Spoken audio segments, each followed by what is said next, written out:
Hi guys, yes, it's Ali. So welcome to another travel vlog ng buhay ko dito sa Israel. So for today's video ay wala nga akong nagawa ngayong araw na to, kaya naisipan ko na lang na gumala.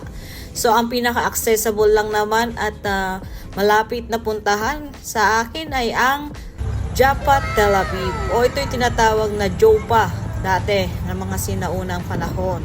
So ito ang pinaka-landmark niya, ang Clock Tower. Pag natanaw mo na yan, nandito nga na sa Joppa, Tel Aviv.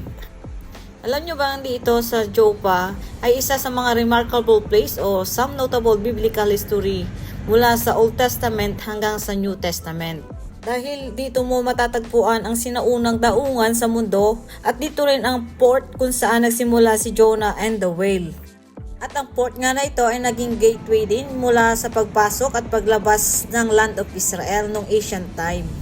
Mula nga sa panoramic view ng port na ito ay madadaanan mo rin ang St. Peter Church. So ito ay nakasulat naman sa New Testament na this church marks the biblical of Dorcas na one of the generous lady sa Book of Acts. Papunta na sana ako dito sa may seaside, kaya lang natanaw ko yung Wishing Bridge. So, isa din sa mga ancient, ano ba ang tamang pagbigkas doon? So, meron mga nakalagay dito na zodiac sign.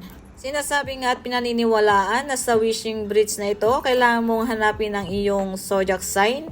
Pagkatapos mo itong mahanap ay tatapatan mo at hahawakan. Habang hawak mo ang iyong zodiac sign ay kailangan mo rin mag-wish at na nakaharap ka sa Mediterranean Sea. Kaya naman sinubukan natin at sana matupad lahat ng mga pangarap at wishes ko sa buhay. Pagbaba nyo nga ng Wishing Bridge ay may matatanaw ko yung mga canyon o canon. Ito yung mga na-import sa pamamahala ng Ottoman noong 18th century upang protektohan naman ng Jaffa o Joppa sa pagsalakay ng mga Bedouin. O diba? Meron na akong alam na konting history. So, may kwento ko lang guys. Dati kasi may kaibigan ako na nagbakasyon dito. So, galing sa Korea. So, parang ako yung naging tourist guide niya.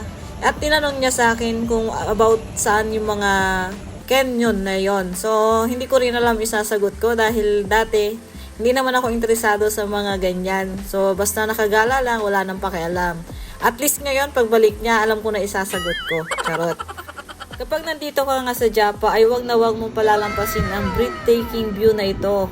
So talaga naman nakaka-relax at mapapahinto at mapapaupo ka na lang talaga muna ng sandali. Dahil napakagandang ambience, napakaganda ng Mediterranean Sea at matatanaw mo rin dito ang kahabaan ng Tel Aviv. So ito ng way na nga to ay papunta sa baba kung saan yung pinaka-port. Yung una kasi na binidyo natin ay yun yung panoramic, so bababa tayo. At kung makikita nyo naman ay ang ating pathway o yung mga pader na dinadaanan natin ay talagang solid na mga bato. Para na rin tayong bumalik sa unang panahon. So ito na nga yung pinaka-port sa baba.